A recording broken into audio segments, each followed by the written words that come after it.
Yo, what is going on, homies? It's your boy Stumped back from the OPTC video, and in today's video, we're taking a look at some of the ambushes and clashes that are available on OPTC and doing a bit of a discussion on who I think are the most valuable in terms of what clashes to farm. With the release of the ambushes at the moment, you can unlock them by doing clashes, and at the moment, Ambush Lin Lin is available. So I put together a 3 clash video as well as the Ambush Lin Lin, sort of talking about these free-to-play characters and why I think they're quite valuable. And in terms of unlocking their level limit break, not getting them to level 150, but at least unlocking it, as ambushes only come around for a certain period of time, and picking up these characters can help you guys out drastically. Now, for you newer players, I would 100% farm this character up if you can, because Ambush Lin Lin is very, very good. There's a whole bunch of teams that can beat Ambush Lin Lin. She's been out for a very long time, so I'll link a whole bunch of my different teams in the description below if you guys need more of a walkthrough. But in today's video, we're going to talk about the characters as we sort of just have it playing in the background. If you do enjoy the content, as always, belt the like button for me. If you are new to the channel, hit that big red subscribe button. Most importantly, though, enjoy the video, and let's dive into the content. Alright, so the first clash we're taking a look at today is Clash Zoro. This is the team I'm using. Those are the supports. Let's dive in. But basically, Clash Zoro, in my opinion, is the most valuable free-to-play Clash character in the game. I use this guy so damn much. He is a slasher-driven quick unit.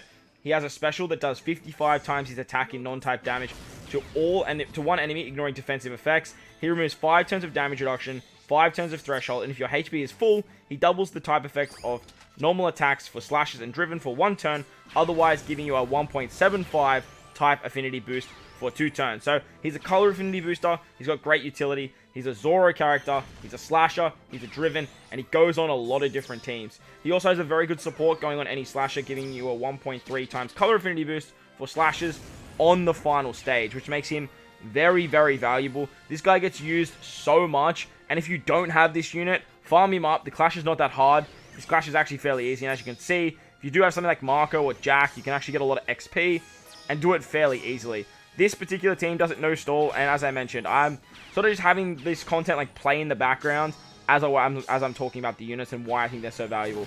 Zoro's utility makes him incredibly strong, incredibly powerful. Plus, he's a Zoro character that does damage, so if you have something like the Kyo Shiro support, you can always use that as well. Any character that does damage for quick is great as well, because you can use stuff like Smoker support, so you can get a nice little attack boost on him there as well. But the upside to this unit is because he's driven, because he's slasher, he goes on so many different teams, and because he's a Zoro unit, you just have a lot of very good supports.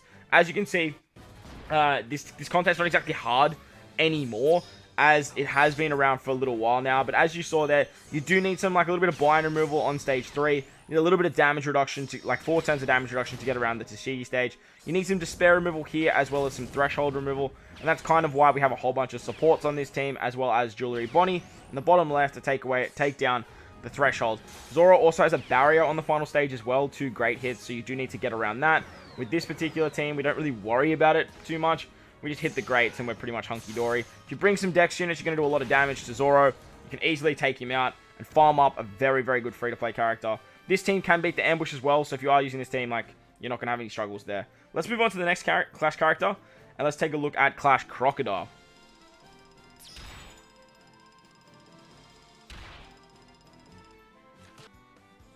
Alright, so on to the next Clash now. We have Clash Crocodilus, Crocodile Fierce Attack. This is the team that I'm using. Those are the supports. Let's dive on in. Now, taking a look at Crocodile, he is a Cerebral Striker character. He's also a Dex unit, and he has basically just base stats as his support. You're never going to use his support. You basically want to use this guy for his special.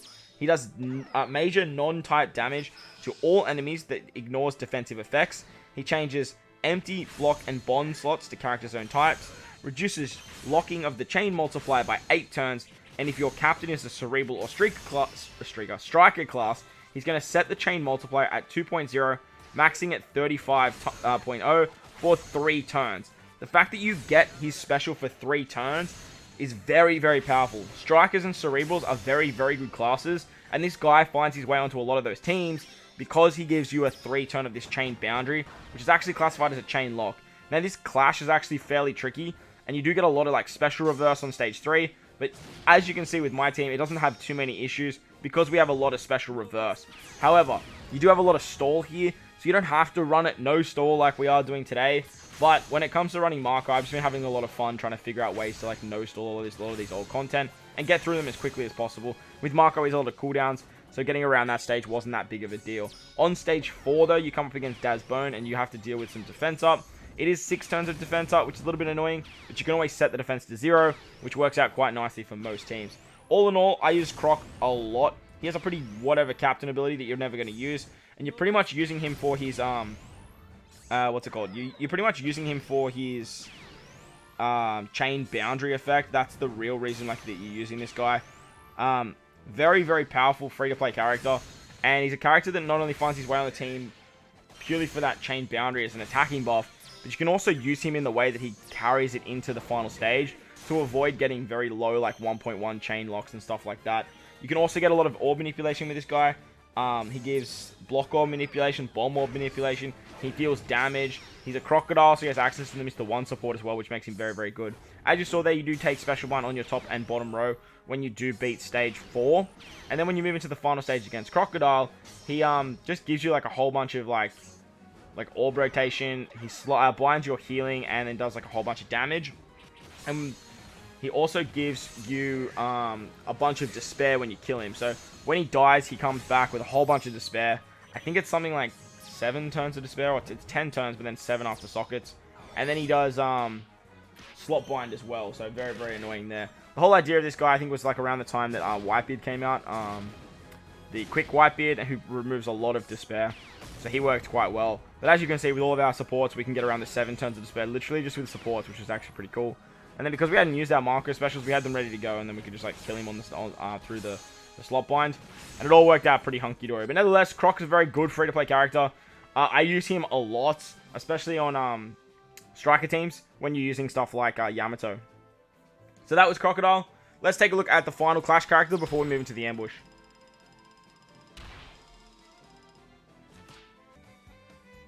And the final character for the Clash character is Big Mom Monstrosity. So that's the team we're going to be using.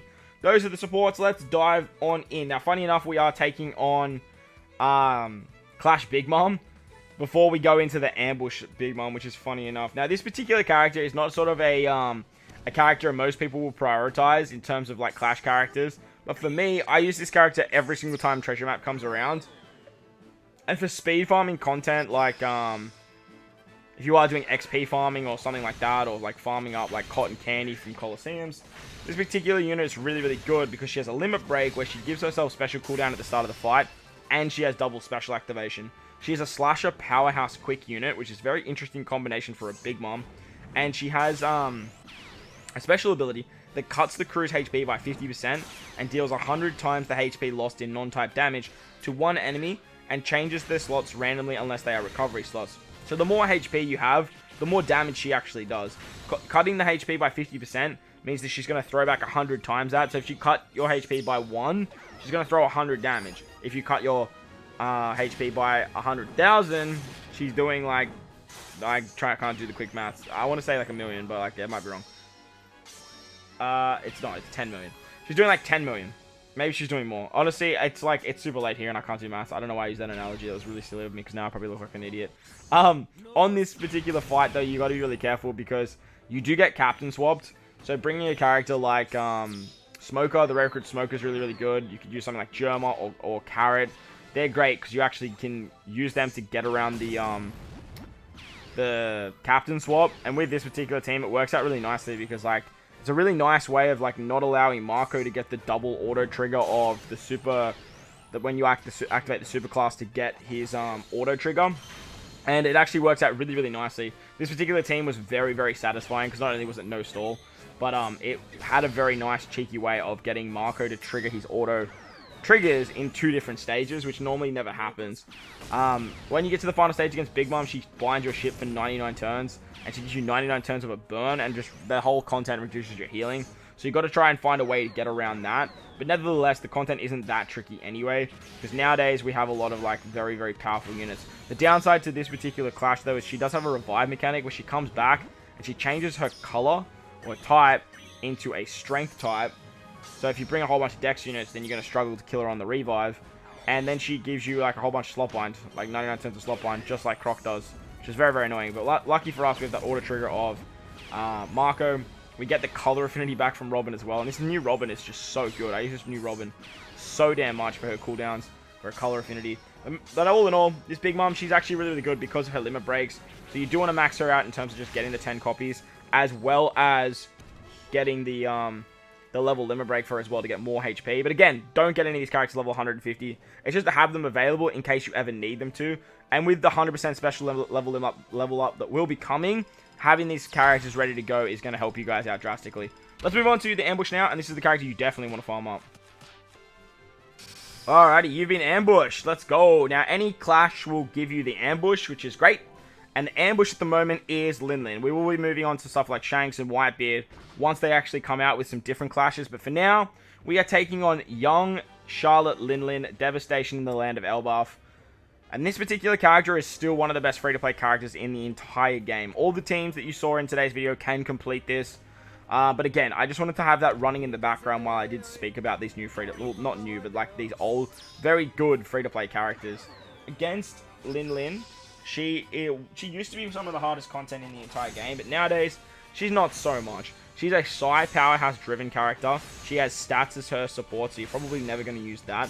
She's got Slot Bind and Reduce Recovery Bind as her limit break, which is a very good limit break. She does 10 turns of Slot Bind on herself, as well as 10 turns of Recovery Bind removal. And her special is very interesting. She removes 6 turns of Bind, Despair, and Attack Down. She changes character slot and adjacent slots to Recovery. And if you pull off a 12-hit combo in a single turn, she boosts Powerhouse and Driven Characters' attack by 2.25 for 3 turns. Now, this is incredibly strong. 2.25 times attack, especially when she first came out, is absolutely insane. But she also gives utility and matching orbs. She's a Powerhouse character, she's a Driven character, and she's a Psy character. So she finds her way onto a lot of very, very good teams. And I mainly use this unit for her utility. And that extra attack boost that she can give is quite nice. Getting Recovery Orbs nowadays is still very valuable because she can use it to get around stuff like Hunger. And the fact that she's a Big Mom means she has access to a lot of very, very, very good supports. She gives an extra 250 healing when you eat a recovery slot, and she boosts base attack by 300 when she attacks last in the chain. So the whole idea about her is so to hit last, so you get that 2.25, as well as having the extra stats of a 300 attack for when she hits last. With Big Mom's the content, that Strucin stage you just saw is normally the most annoying, but now with Barrier Pen, it's not that hard, because you can sort of just blast through it, but you can remove it with some characters. Stuff like the free-to-play Garp you see on this team works out really, really nicely. Once you move into the final stage against Lin Lin, she has 99 turns of damage reduction, gives you a full board of empty orbs, and if you rotate orbs, she's going to blow away one of your random crew members, and we're actually going to do that for this particular fight. We actually lose our Robin unit, I'm pretty sure, but nevertheless, it doesn't matter, because you can always reload the game, just to like make sure that you don't lose a captain or something like that. As I mentioned, the Strucin stage on stage 4 is always the most annoying with this particular fight, as you do get like Bind and Despair and stuff like that if you don't kill him on the first turn. He has a good barrier, then he has a great barrier, then he has a perfect barrier, and it's just very, very annoying. But nowadays, it's not that tricky because you have characters with barrier pen and whatnot. But there you guys go. That was Ambush Lin Lin and a whole bunch of clashes that I think are worth farming up, led by our boy Marco. But if you did enjoy today's video, make sure to go down there and belt the like button for me. If you are new to the channel, hit that big red subscribe button too. But guys, wherever you are in this beautiful world, please remember to enjoy the rest of your day. As always, homies, I thank you for watching, and I'll catch you all in the next one. Late!